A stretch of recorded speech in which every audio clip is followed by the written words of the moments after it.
अष्टविनायक निर्मित, जयंत उपाध्याय लिखित आणि संतोष पवार दिग्दर्शित नाटक मर्डरवाले कुलकर्णी या नाटकातला माधव आणि माधवी म्हणजेच वैभव आणि भार्गवी आपल्याकडे गप्पा मारायला आलेले आहेत. खूप सारं वेलकम रसिका हो मध्ये. थँक्यू धन्यवाद. मर्डरवाले कुलकर्णी हे ॲक्च्युली नावातच मजा आहे. म्हणजे काय म्हणूया आय कॅचिंग किंवा जर पेपरमध्ये जाहिरात आली तर पटकन लक्ष जातं असं हे नाव आहे. पण हे नाव वाचल्यावरती म्हणजे तुझा फोटो बघितल्यावर कळतं, पण नाहीतर कन्फ्युजन मला झालं की हे थ्रिलर आहे का थ्रिलर नाही आहे. कारण तुम्ही दोघंही कॉमेडी पण करणारे ॲक्टर्स आहात, सिरियस नाटकांमध्ये पण कामं करणारे. तर हे नाटक एक्झॅक्टली काय आहे हे माझ्या मनात पहिला प्रश्न निर्माण झाला. तर तुम्ही दोघं पहिल्यांदा या नाटकाच्या टायटलबद्दल सांगा मला, की इतकं मस्त वेगळं आणि अटेन्शन मिळवणारं टायटल. हो, त्याची गंमत अशी आहे, हे लेखक आहेत नागपूरचे आणि त्यांनी खूप आधी हे नाटक लिहून ठेवलं होतं आणि ते दिलीप जाधव आपले जे आहेत अष्टविनायकचे निर्माते, तर त्यांच्याकडे ते नाटक होतं खूप दिवस आणि ते करायचं चाललं होतं. आणि मर्डरवाले कुलकर्णी हे नावच असं होतं की त्या नावावरच ते नाटक उचललं होतं. करेक्ट. त्या लेखकाकडून घेतलं होतं. तर मर्डरवाले कुलकर्णी म्हणजे त्याच्यात तू म्हणतेस तसं वाटतं की थ्रिलर असेल का, पण मला वाटतं की सगळ्यात जास्त ते कॉमेडीच आहे असं वाटतं. कारण मर्डरवाले कुलकर्णी हे काही कॉम्बिनेशन हे कॉम्बिनेशन तसं जुळत नाही, त्यामुळे ते कॉमेडी असणार हे अगदी साहजिक आहे. पण ते नाव खूप कॅची आहे आणि त्या कॅची नावामुळेच मला असं वाटतं की त्यात एक गोष्ट पण आहे. बघ, त्या नावामध्येच एक गोष्ट आहे की कुलकर्णी मर्डर आणि त्यांचं नाव पुढे मर्डरवाले कुलकर्णी झालंय का, असं एक त्याच्यात आहेच आतमध्ये एक गोष्ट. सो मला वाटतं की ती गोष्ट पण तशीच दमदार आहे आणि ती कॉमेडी अंगाने जाणारी आहे, त्याच्यामुळे नाव आणि हे सगळंच फार समर्पक आहे.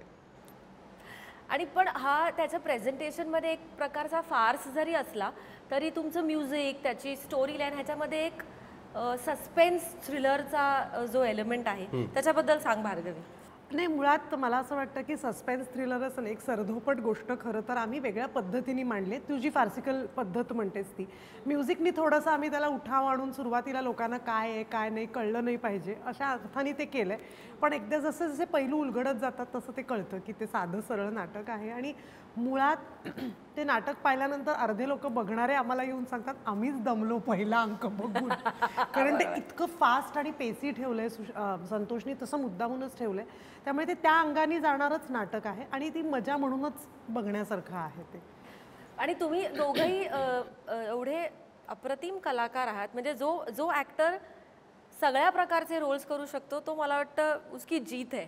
आणि वैभवला तर मी म्हटलं की तो निर्मितीताईपासून ते निवेदिता सराफ वाया तुझ्यापर्यंत सगळ्या अभिनेत्रींबरोबर दणक्यात नवरा म्हणून उभा राहतो. तर इथे तुमची जी माधव आणि माधवीची जी केमिस्ट्री आहे आणि तुमचं जे एंटायर परफॉर्मन्सचा जो पॅटर्न आहे त्याच्याबद्दल सांगा. म्हणजे तू ती अशी एक ॲक्सेंट ती रिपीट करतेस किंवा ते सारखे सारखे येतात त्याच गोष्टी, किंवा एक ना नटी सूत्रधाराचा जो एक फील आहे तो तुमच्या दोघांच्या रिलेशनशिपमध्ये मला जाणवतो की एक दुसरे को टोक रहे आहे किंवा ते नोकझोक आहे आणि त्यातनं नाटक पुढेही जातं. हां, सो हे तुमच्या दोघांचं जे आहे अख्खं प्रकरण ते सांगा. कारण की तुम्ही खूप नाटकं केलीत एकत्र किंवा असं नाही आहे की तुमची आहे का? नाही, नाटक पहिलं एकत्र केलं, सिरियल एकत्र केली होती आम्ही. एक श्रीमंत गंगाधर पंत नावाची, हो ना, गंगाधर पंत ना, राकेश सारंगांची सिरियल होती. त्यात आम्ही एकत्र काम केलं होतं. आम्ही फूबाई फूमध्ये पण एकत्र होतो. अर्थात तो कंटेस्टंट तो नव्हता, मी होते त्यावेळेला. हा आणि आनंद तो शो पुढे होस्ट करत जायचे आमच्या फूबाई फू सीझनच्या वेळेला. सो आमची मैत्री खूप जुनी आहे. हा काही बोलायच्या आधी मला जे बोलायचं ते पटकन बोलून घेते. या नाटकात मी असण्याचं सगळं श्रेय वैभवला जातं. वैभवनी मला आधी ह्याच्या आधी एक नाटक विचारलं होतं, पण तेव्हा मी काहीतरी दुसऱ्या कमिटमेंटमध्ये होते, त्यामुळे मला ते जमलं नव्हतं. मग त्याला एक ऑलमोस्ट 7-8 महिने होऊन गेले आणि मग त्याच्यानंतर मी पुन्हा मला नाटक करायचं असं काही लोकांना सांगितलं. तर तो वाया मेसेज ह्याच्यापर्यंत पोचला आणि मग यांनी मला फोन केला की आपण एक नाटक करतोय आणि करशील का वगैरे. त्यांनी मला काहीही विचारलं नाही. आपण एक नाटक करतोय, नाटकाचं नाव मर्डरवाले कुलकर्णी आहे आणि मी कुलकर्णी आहे आणि तू माझी बायको आहेस. म्हटलं बाकी नाही, तू करतेस. खरं तर खूप लोकांचा माझ्या कास्टिंगसाठी ओव्हरऑल विरोध मी नाही म्हणणार, साशंक होते की भार्गवी हा कॉमेडी रोल करू शकेल का किंवा तू काय. झोपीमध्ये पण केलंयस की हो पण तरी पण लोकांना शंका होती की करू शकेल का. पण I think so Vaibhav was very strong and adamant about it. आणि असं फार कमी वेळेला माझ्या आयुष्यात झालं किंवा कुठल्याही ॲक्टरच्या बाबतीत असं होतं.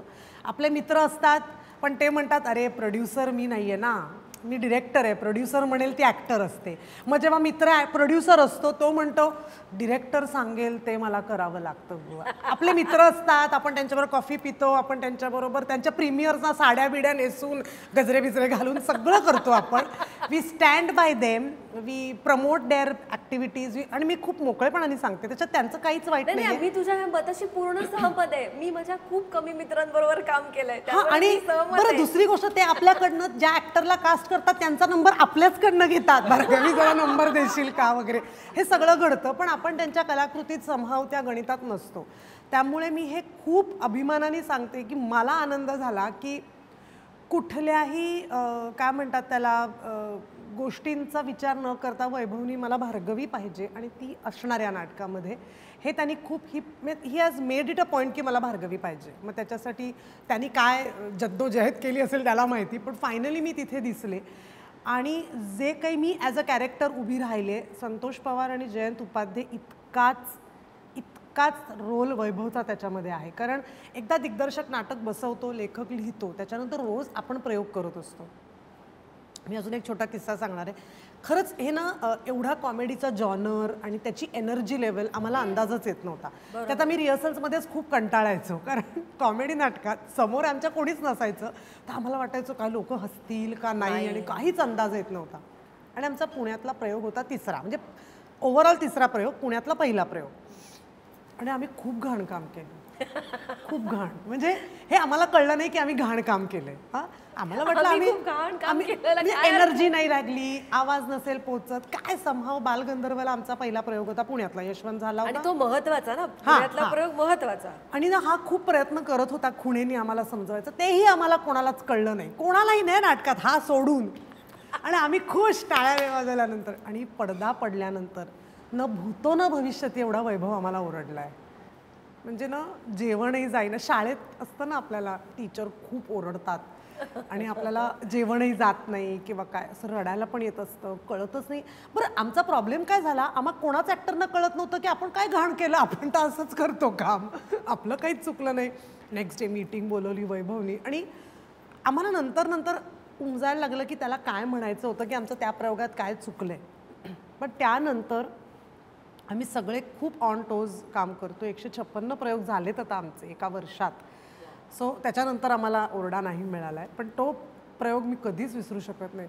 आणि सगळ्या बॅकस्टेज सगळे जेवतोय आपण, बालगंधर्वाला खाली जेवतो ना, तिथे हा आम्हाला ओरडतो हे आपले नाही. आणि आपण कारणं नाही का देऊ शकत, आज मला लोच वाटत होतं, know that is not possible. तिसरी घंटा झाल्यावर हे काही ऐकायचं नसतं.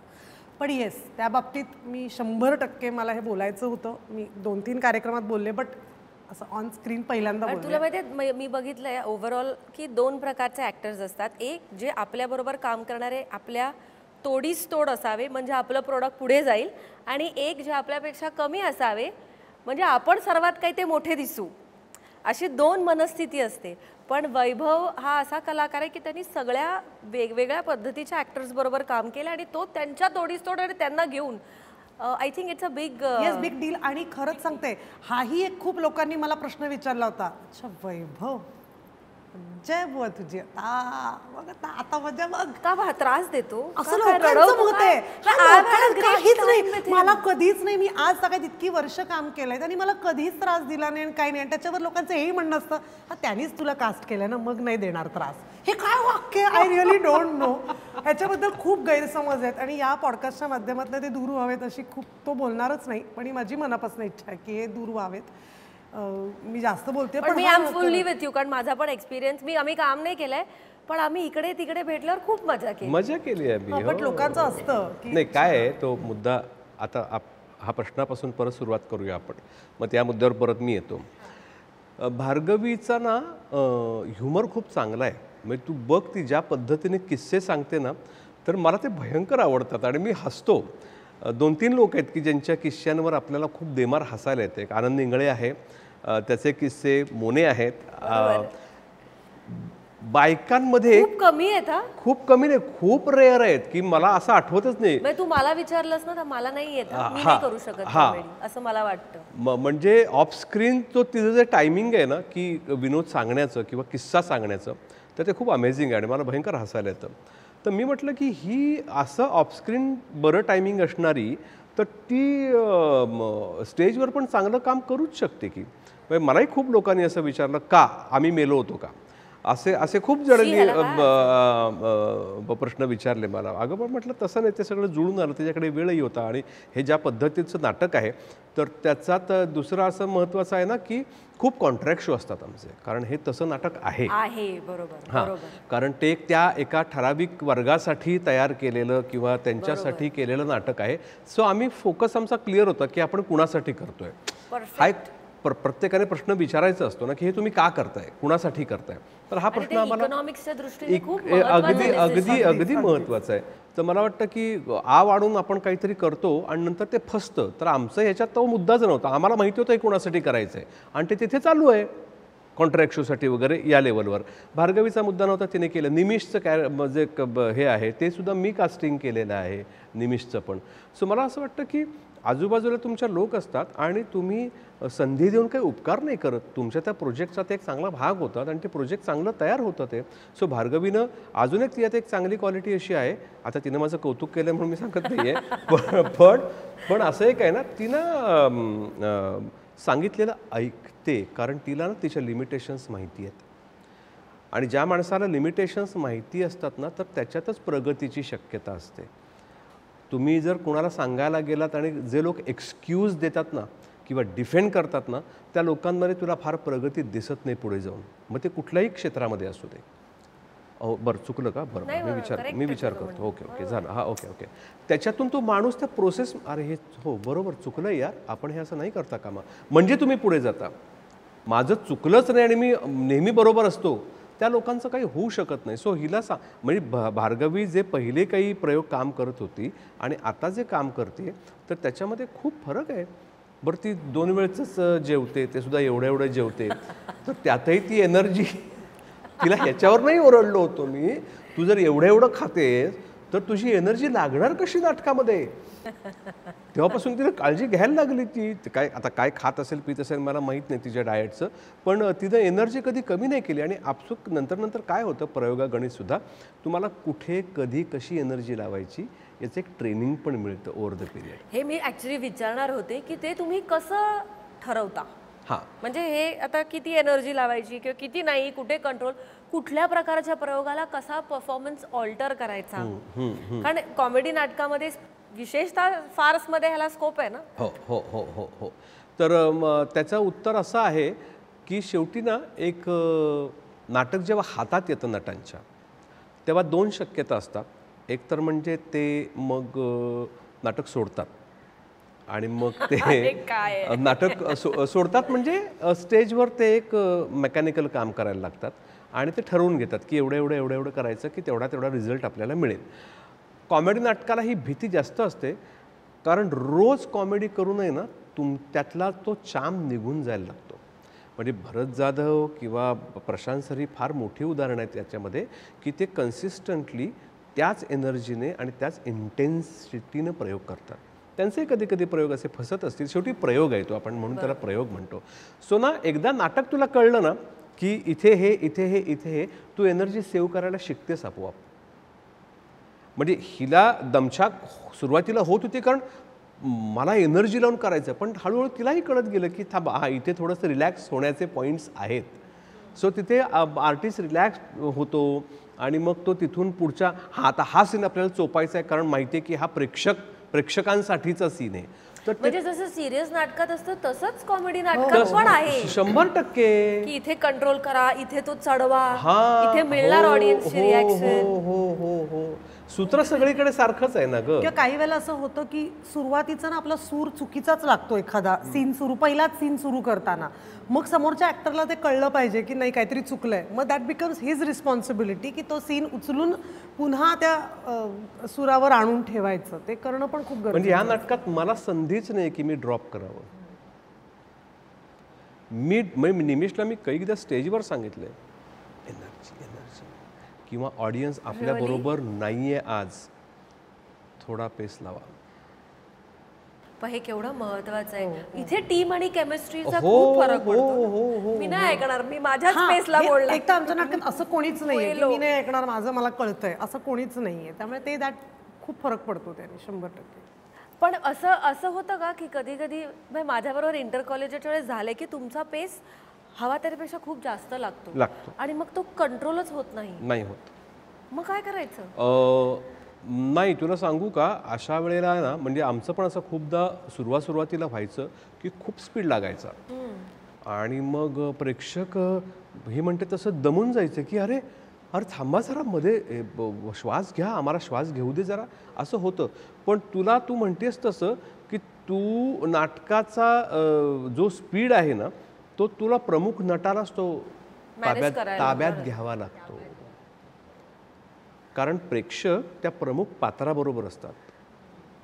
म्हणजे गोष्ट माझी आहे, नाटक हिच्यापासून सुरू होतं, पण मी स्टेजवर आल्यावर कुलकर्णी मी आहे, त्यामुळे लोक माझ्या बरोबर असतात. सो नाटकाची एनर्जी, नाटकाचा काय तुझा स्पीड, या सगळ्या गोष्टी तू ताब्यात घेतल्यास ना, म्हणजे घ्याव्याच लागतात. तर आमच्याकडे पण सेम आहे. म्हणजे it is not just about playing a character. फक्त माधव कुलकर्णी उभा करायचं आहे असं नाहीये. तर हे सगळं त्याच्या आजूबाजूचं जे ग्रॅमर आहे, म्हणून थिएटर्स अँड ऍक्टर्स आणि तो खरा आहे, तो भास विर्माण करायचा ना की हे त्यांच्या घरात घडतंय. हे नाटक बघत नाहीयेत लोक, हे पण त्यांना विसरायला लावायचंच आहे. म्हणजे वाडा चिरेबंदी सारखा एका बाजूला मी नाटक करतो आणि मर्डरवाले कुलकर्णी करतो, ज्याच्यामध्ये म्हणजे तुफान स्पीड आहे. म्हणजे या लेवलला मी बोलतो की तुला 1000 वेळा सांगितलंय की रहदारीवरचं आपलं घर आहे, जे काही बोंबलायचं, जो काय अभिनय करायचं तू बेडरूममध्ये येऊन कर. सकाळ दुपार संध्याकाळ माझा नवरा शेण खातो, माझा नवरा शेण खातो, बाहेरच्यानं काय वाटेल मी खरंच शेण खातो का काय, या स्पीडला मी बोलतो या नाटकामध्ये. आणि मी वाडा चिरेबंदीमध्ये आले का नाही तुझा लाडका दिरण जाऊ आला तर आतडच मोठं. तर हे दोन वेगवेगळ्या गोष्टी आहेत. त्याचे प्रिमायसेस वेगळे आहे, नाटकाची मागणी वेगळी आहे, प्रेक्षकांची त्या नाटकाकडनं मागणी वेगळी आहे.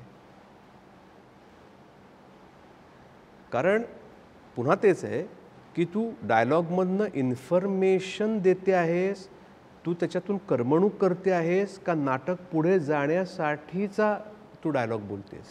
सो हा खूप महत्त्वाचा मुद्दा आहे ना, जो स्किट, तुम्ही तर दोघंही स्किट चॅम्पियन आहात. तर स्किट आणि नाटकामध्ये की एक गोष्टही पुढे जावी लागते. म्हणजे असं नाही की फक्त पंच आला तर तो वर्क झाला. कधी कधी असंही होतं की एखादा पंच आपण घेतो पण तो इन द लार्जर पिक्चर नाटकाला हानिकारक आहे.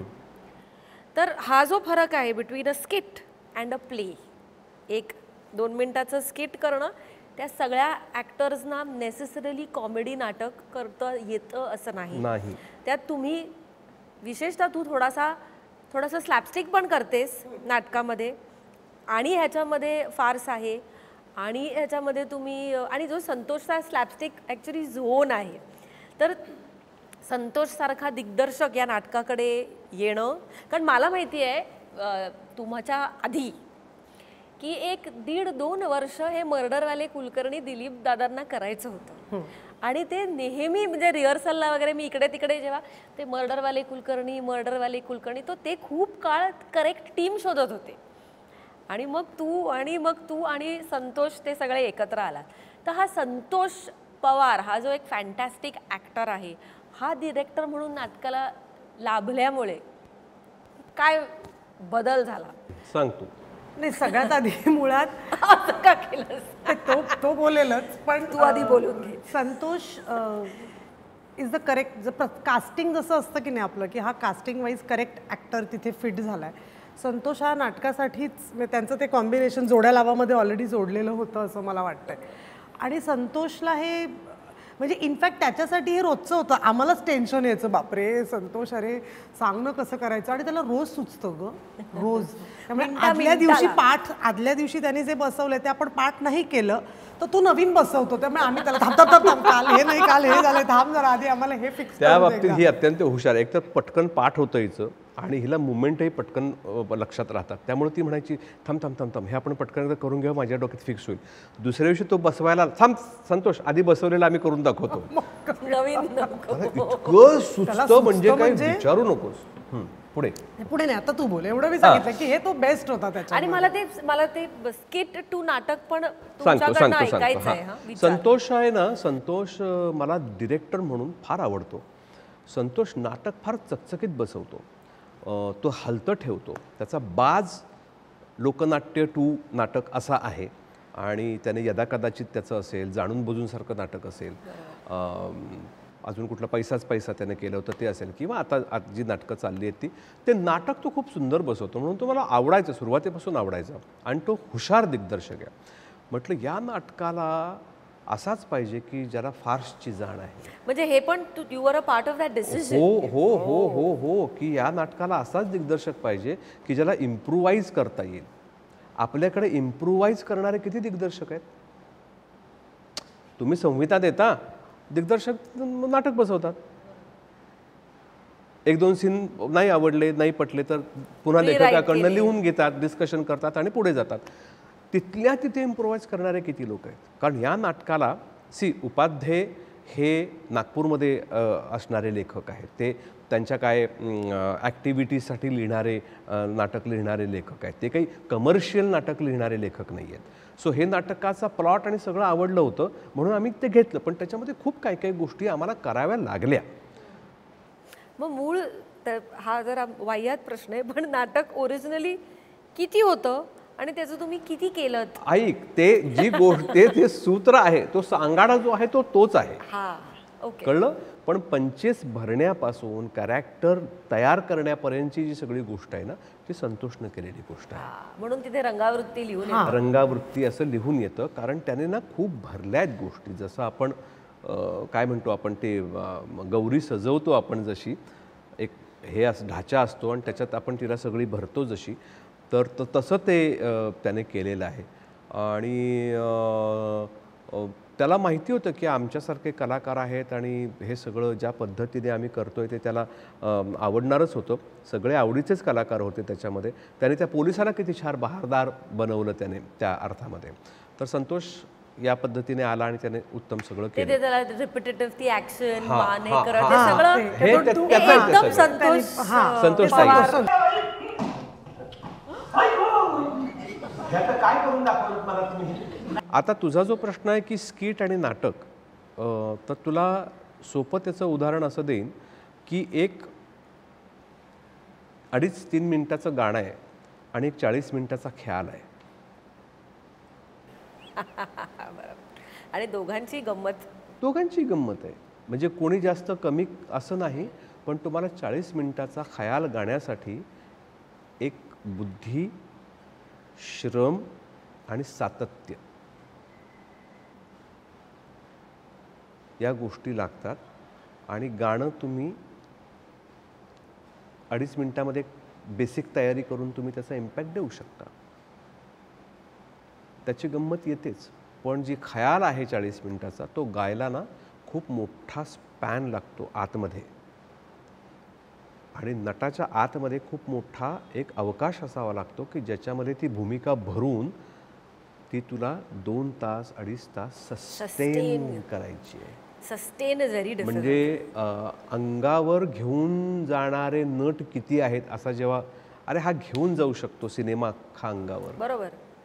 आम्ही पण कास्टिंग करताना म्हणतो शोल्डरिंग कोण करेल, पिलर सारखा उभा राहायला पाहिजे तो ऍक्टर. म्हणजे ज्याला कुठल्याही सीन मध्ये टाका तो त्याची गंमत आणणारच आहे. ज्या नटाला ग्राफ बनवता येतो ना कॅरेक्टरचा, तो नट मोठा असतो किंवा तो नट चांगला असतो असं माझं म्हणणं आहे.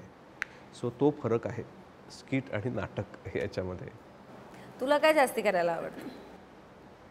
स्किट मी फार लवकर सोडून दिलं करायचं नाही का. म्हणजे ज्या ज्या ज्या काळामध्ये मला खूप सारे पैसे मिळत होते तेव्हा मी ते बंद केलं, कारण मला असं वाटायला लागलं त्याने आयुष्य छोटं होऊन जाईल आपलं. आपला जो दमसास आहे तो जर तुला 100 मीटरमध्ये धावून नाही, तुला 42 किलोमीटर धावायचे मॅरेथॉन. सो तुला तो दमसास जर टिकवून ठेवायचा असेल तर तुला थांबावं लागेल. तुला रोज तुझं एक गोष्टी कराव्या लागतील. आणि नाटक सिनेमा बघ चिरकाल लक्षात राहतो लोकांच्या. याने एक प्रसिद्धी ऑफकोर्स मिळते, ते काही छोटे लोक नाही, ते सगळे मोठेच लोक आहेत त्यांचा. पण तो अवकाश छोटा होऊन जातो. लोक तुम्हाला पटकन तसंच तुम्ही कराच्या झोनमध्ये जातात किंवा निवड न करते ओव्हर एक्सपोज होण्याचा एक धोका असतो ना त्याच्यामध्ये. आणि हां, आणि दुसरी गंमत काय माहिती आहे ना, पैसे मिळतात, प्रसिद्धी मिळते, पण ना त्याच्यात काय म्हणतो तो नटाचा सन्मान नाही आहे. हा, म्हणजे हे जे आपण म्हणतो ना भास्कर, मी भास्कर केला, हे इमोशन तिकडे स्किटमध्ये मिळत नाही. हे किती टिपिकली, म्हणजे आता पण मला इतक्या वर्षांनी पण तुझं झोपी गेलं लक्षात राखतं. Correct, in clarity. त्यामुळे ती जी मजा आहे.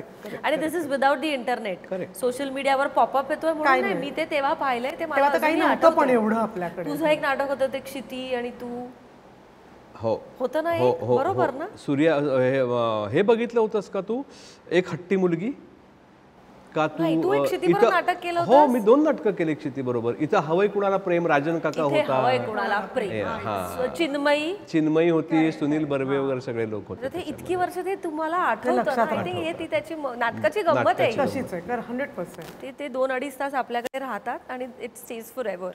संहिता ते नाटक हा रायटरचा प्रवास असतो, दिग्दर्शकाचा प्रवास असतो. अभिनेत्याचा, अभिनेत्रीचा प्रवास 2 टप्प्यात होतो. एक असतं तालीम पहिल्या प्रयोगापर्यंत, आणि मग पहिला प्रयोग ते 100व्या प्रयोगापर्यंत, जिथे ऑडियन्स बरोबर नाटक बदलतं. तर ह्या नाटकाच्या बाबतीत हे, कारण ऑफकोर्स कॉमेडी असल्यामुळे गिव्ह अँड टेकवरती गोष्टी ठरतात. तर हे किती नाटक बदललंय, म्हणजे पहिली तालीम ते पहिला प्रयोग ते आता का ते नाही, हे ते वेगळं होतं. नाही, जसं आहे तसंच करतो. आणि मुळात आमच्या नाटकाचं अजून एक मजा अशी आहे, ते इतकं परफेक्ट बसवलंय ना असं जिक्सॉमध्ये, की आम्ही नाही काही करू शकत. म्हणजे काही वेळेला माहिती ना, असं अनेक वेळेला होतं की नाही आज वर्क होत आहे प्रयोग, ऑडियन्स हवा तसा रिॲक्ट होत नाही, तर काही वेळेला आपण हा सीन नको करू असं करतात काही नाटकांच्या बाबतीत, की पुढे पळवतात, हा सीन नको करू, पळवतात नाटक. की एक कॉन्ट्रॅक्ट शो साठी एक नाटक असतं आणि एक बुकिंग तिकीट शो साठी एक नाटक असतं. तिकीट प्रयोग, बी प्रयोग टाईप नावं असतात त्याची. हिनं केलंय तसं एक नाटक. कुठलं नाही, असं केलं जातं बरेच वेळेला, बऱ्याच सीन्सच्या बाबतीत वगैरे. आमच्या नाटकात काही नाही, एकदा सुरू झालं की त्या रिदम मध्येच संपवावं लागतं. आम्ही काहीच नाही करू. ते नाटक तुझं तू वाक्यसुद्धा कटक नाही करू शकत. ते इतकं संतोषनं एकात एक घालून बघितलं, ही हुशारी आहे त्याची.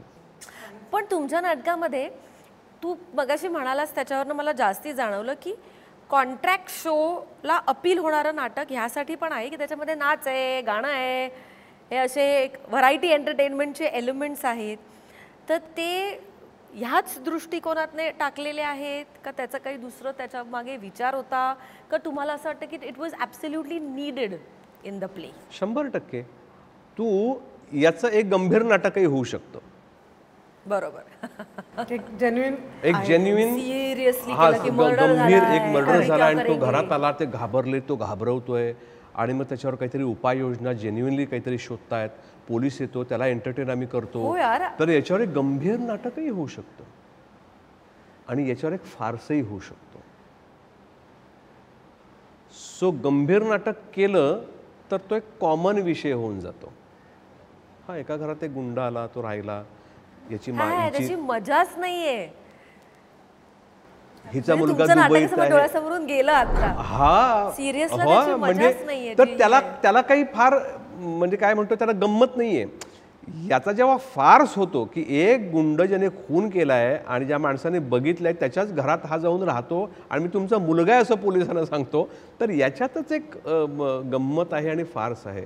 सो ते कॉन्ट्रॅक्ट शो किंवा त्या पद्धतीच्या लोकांसाठी जे मज्जा बघायला येतात आणि ज्याला 2 तास मज्जा येते, तर त्या धर्तीवरच हे नाटक आम्ही केलेलं आहे.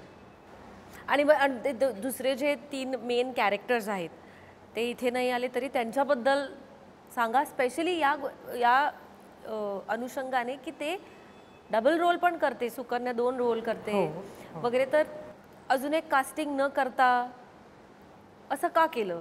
म्हणजे अजून एक मुलगी का नाही कास्ट केली?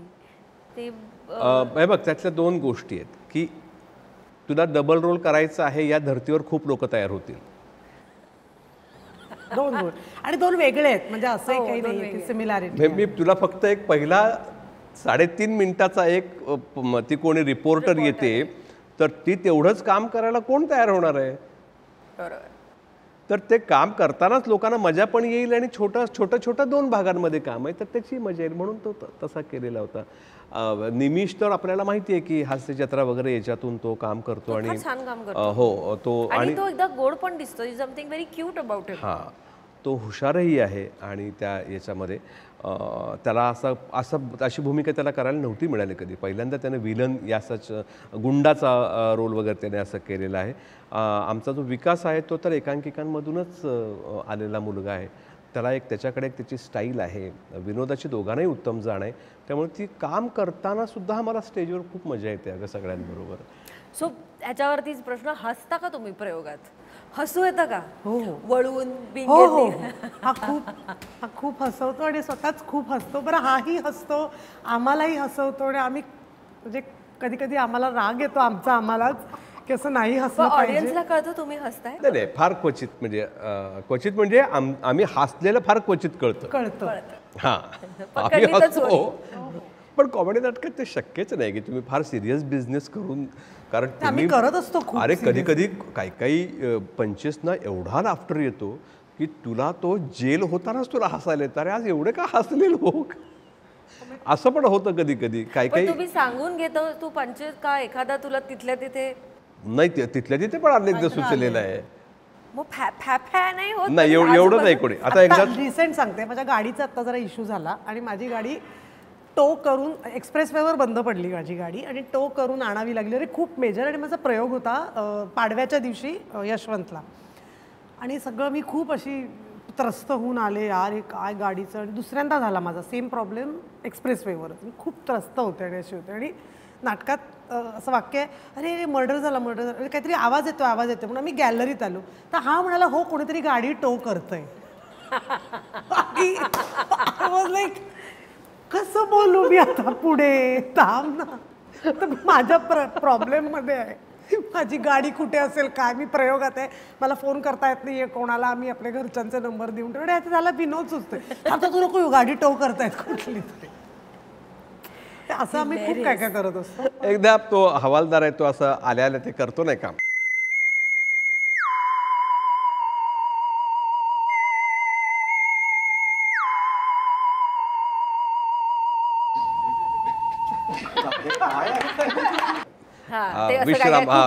विश्राम. तर एकदा त्याने माझ्या पायावर जोरात पाय मारला त्यांनी जोरात, ह्याच्या बाप रे, माझ्या मस्तकात कळ गेली. आणि मी काही सेकंद प्रेक्षकांना नाही कळलं, प्रेक्षक हसले म्हणून आम्हाला पण हसायला आलं. खूप जोरात बसला ग पाय. किंवा सांगतात कॉन्ट्रॅक्ट शोला काही वेळेला थिएटर्स तुला माहितीये काय आहे, AC नसतो आणि सगळं. सो या नाटकात ते तू पाहिलं असेल की हा मला टॉवेलनी फटके मारतो का काय. जेव्हा आपण कॉन्ट्रॅक्ट शो करतो, थिएटर्सची कंडिशन तुला माहितीये, खूप घाम येतो आणि काही वेळेला काही ठिकाणी AC वगैरेच नसतं. काही AC काय, पंखे, AC लांबचीच गोष्ट आहे, पंखे नसतात. आणि आम्ही स्टेजवर आम्हाला प्रचंड घाम येत असतो आणि सगळं. आणि त्याच्या जे नॅपकिन आहे ते गमछाचे आहेत, त्यामुळे ते हलके आहेत. आणि 2 सेफ्टी म्हणून टर्किशचे टॉवेल असतात त्याच्या हातात. टर्किशचा टॉवेल खूप लागतो, तो ओला झाला की मरण लागतो. त्यामुळे ह्यांनी टर्किशचा टॉवेल हातात घेतला की आम्ही स्टेजवर जे मी आधीच धावते खूप, ह्यानी घेतला की म्हणजे माझ्या अंगात अश्विनी नाचप्पा, पीटी उषा आणि ते जे कोण असतील त्यांचं नामस्मरण घेऊन देवाचं घेऊन आम्ही सगळे सैरा वैरा त्याच्या आम्ही आजूबाजूलाच येत नाही रेअरिंग कारण असं मारायला गेला की कारण टर्किश खूप लागतो टॉवेल त्यामुळे त्याने टर्किश तो दाखवतो आता आज टर्किशचा टॉवेल आहे की म्हणजे आणि काही वेळेला स्टेज छोटी असतात ग धावायला पण स्कोप नसतो नाही आम्ही कुठेही पळतो मग स्टेजवर निमिष मी तो अगं पोलीस पण घाबरतो याला. बरं मला आता एक लास्ट क्वेश्चन की तुम्ही दोघं तुमचं पात्र कसं शोधता. आता तुझी तर मी मगाशी तुला गमतीत म्हटलं पण एका बाजूला वाडा चालू आहे, वाडा चिरेबंदी चालू आहे, एका बाजूला हे चालू आहे, त्याच्या जस्ट आधी तू अलबत्या गलबत्या करत होतास किंवा संध्या छाया चालू आहे. तर ते वयोगट वेगळा, भाषा वेगळी, पात्र वेगळं आणि जॉनर पण वेगळं असं सगळं एकत्र किंवा तू एका बाजूला युअर अ फॅन्टॅस्टिक डान्सर, तू सिरियल्स पण करतेस, सिनेमे पण करतेस, नाटक पण करतेस. तर हे जे सगळं एकत्र करताना पण एखादं पात्र शोधणं आणि मग ते एकदा मिळालं की मग ते मल्टिपल प्रोडक्ट्सचा प्रॉब्लेम येत नाही पण ते शोधणं. तर हा शोधण्याचा तुझा इंडिव्हिज्युअल प्रोसेस काय आहे तुझा I want to know the secret. तुमच्यामध्ये ना म्हणजे तू सगळे जे व्हरायटी ऑफ रोल करणारे ॲक्टर जर तू बघितलेस ना तर ना ते एका वेगळ्या तरल संवेदनशीलतेचे आहेत. त्यांची सेन्सिटिव्हिटी वेगळी आहे. कधी कधी ते ना थोडेसे विक्षिप्तपणाकडे झुकणारे लोक वाटावेत असे तुला लोक दिसतील त्याच्यामध्ये. म्हणजे मला जो वर्सटाईल ॲक्टर वाटतो तो म्हणजे मनोज वाजपेयी. तो वेडसर आहे. तो ज्या पद्धतीने भूमिका जिरवतो ना अंगामध्ये तर ते फार फार वेगळं आहे ते काम. मला विचारशील ना तर ऑब्झर्वेशन माझं खूप आहे माणसांच्या लकबी, माणसं कशी बोलतात आणि बोलताना काय त्यांचे मॅनरिझम्स असतात हे मी खूप ऑब्झर्व करत असतो. सो मला ना ते म्हणजे हा मर्डरवाले कुलकर्णीचा जी भूमिका आहे त्याच्यात काय मॅनरिझम नाही आहेत. त्याला एक स्पीड आहे आणि तो एक काय म्हणतो आपण त्याला टायमिंगचा गेम आहे सगळा माधवचा. भास्कर शोधताना तुझ्याकडे काय काय आयुध आहेत ती तुला वापरता येतात का आणि त्याचा शोध तुम्ही घेता का त्याच्यावर तुला ना कॅरेक्टर तुला सापडत जातं.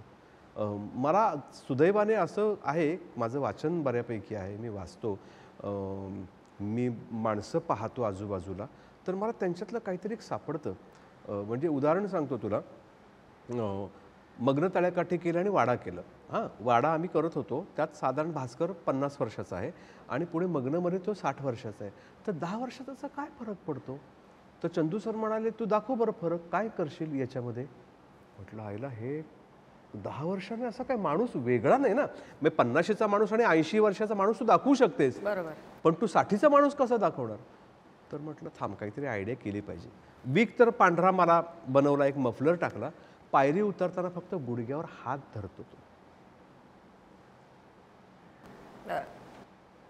आणि चढायच्या अगोदर थोडासा 1-2 पावलं पुढे मागे होतो आणि पाय टाकतो.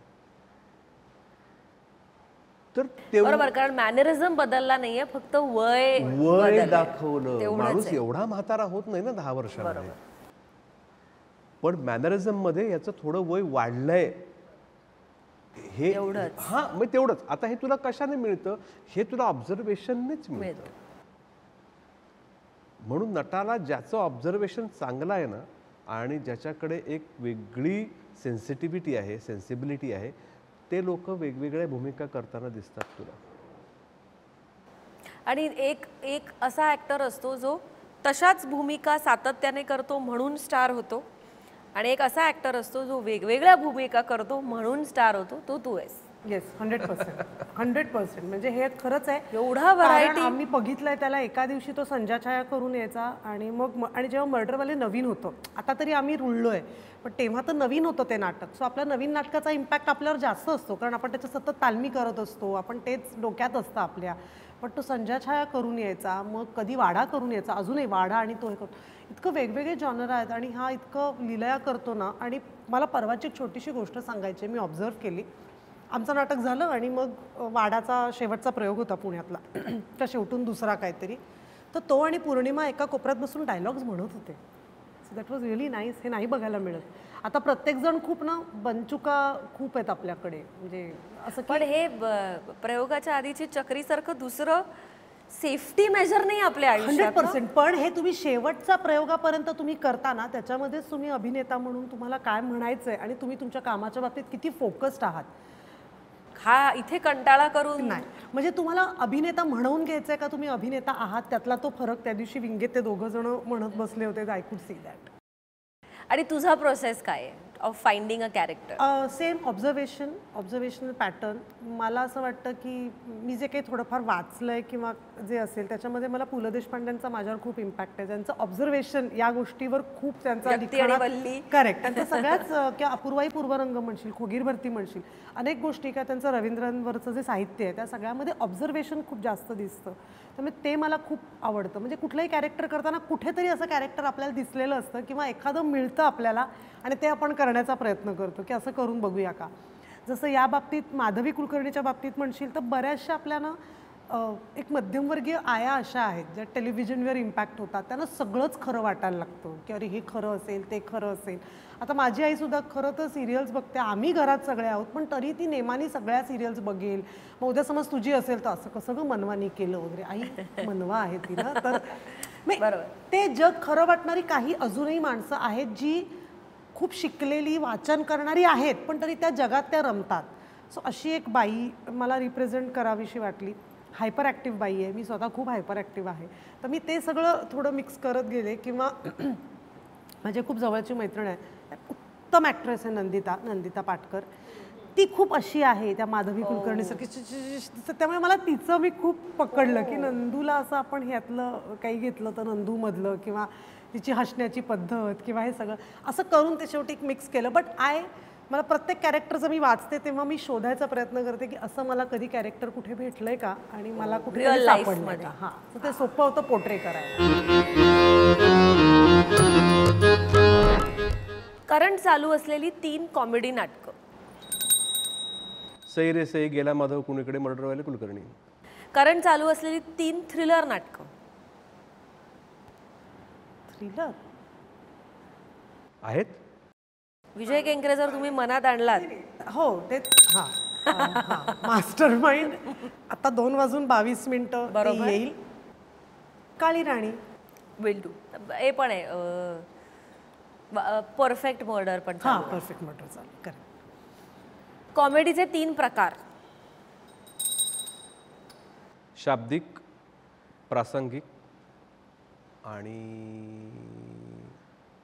शाब्दिक, प्रासंगिक आणि उपहासात्मक. या भार्गवी, तुला वैभवची 3 आता आपण कव्हर केलेलीच आहेत, पण 3 नाटकं वैभव त्याची. हां, अलबत्त्या गलबत्त्या, वाडा आणि मग्न. भार्गवीची 3 नाटकं. तीनच नाटकं केलेत. तिन्ही नाटकं. 4 केलेत त्यातलं मर्डरवाले, झोपी गेलेला आणि अजून कुठलं ग? दिलीप दादांचं. हा, त्याला नाव लक्षात राहणार नाही. आमच्या हिचं प्रकार. 3 कॉमेडियन बायका मराठी इंडस्ट्रीतल्या. मेल ॲक्टर्स तर खूप आहेत. येस. निर्मिती, वंदना आणि दस्तूर खुद्द. भार्गवी. तुला आता तरी काय. That's about it. Thank you very much. तुम्ही इकडे येऊन आपण मस्त गप्पा मारल्या. मला असं नेहमी वाटतं की नाटकाचा जो जॉनर आहे तो आपल्या इंटरव्ह्यूत दिसावा, तसं हे कॉमेडी असल्यामुळे मी खूप हसले, खूप मजा आली आणि छान गप्पा झाल्या. थँक्यू. आणि मला हेही आवडलं म्हणा की तू ना त्याचा त्या नाटकाचे एक सरधोपट प्रश्न तू नाही विचारलेस. तू मला परवा तंबी दिलीस की रात्री. हा मला म्हणाला मी आणि भार्गवी येतो, प्रश्न चांगले काढ. तू घाबरून मी सकाळी उठून पेन आणि पेपर घेऊन अभ्यास, कुठची नाटकं आहेत, कुठला आहे हा म्हणशील. तेच प्रश्न. तुम्हाला कसं वाटतंय? आता एका एक प्रसिद्ध पॉडकास्ट होता कुणाचा तरी, त्यांनी मला फोन केला त्यांच्या असिस्टंटनी की असं असं आम्ही करतोय, खूप लोक येऊन गेले, मग तुम्ही याल का? तर तुमच्या ऐकून जीवनाविषयी म्हटलं खूप ठिकाणी बोलून झालंय जीवनाविषयी माझं, सगळ्यांना सगळं माहिती आहे, मला इच्छा नाही आहे यायची, तुम्ही दुसरे काही प्रश्न विचारणार असाल तर मी म्हटलं येतो, आधी प्रश्न पाठवा. त्यांनी मला काहीच पाठवलं नाही, कारण त्यांना कळलं की ह्याला काहीच आपण विचारू शकत नाही. परवाच मी ऋषिकेश जोशीचा पॉडकास्ट केला. आता पहिला प्रश्न असा, तर त्याला काय विचारायचं, एकतर आधी मला काहीच विचारावं लागलं नाही, त्यांनीच उत्तरं दिली सगळी स्वतःच, काही टेन्शनच नाही आलं मला. पण त्याला मी विचारलं पहिला प्रश्न की आता हा प्रश्न विचारणं लोकांसाठी की तुझा प्रवास हे बघ, सकाळी घरातनं निघालो, माझी गाडी बंद पडली आणि मी रिक्षाने आलो, हा माझा प्रवास आहे. बट मला असं वाटतं खरंच खूप छान प्रश्न होते. आणि तू नाटकाचा आमच्या वेगळ्या पद्धतीने अभ्यास केला होतास की दिग्दर्शक किंवा लेखक यांच्यामधला फरक किंवा तालीम आणि आत्तापर्यंतचा खऱ्या अर्थाने प्रवास. So it was really nice. Thank you so much. Thank you. Thank you madam. Like करा, शेअर करा आणि सबस्क्राईब करा स्ट्रॉबेरी पिक्चर्स डिजिटल प्लॅटफॉर्म, अर्थात #SPDP. नमस्कार, मी वैभव मांगले. लाईक करा, शेअर करा, सबस्क्राईब करा strawberry pictures digital platform #SPDP.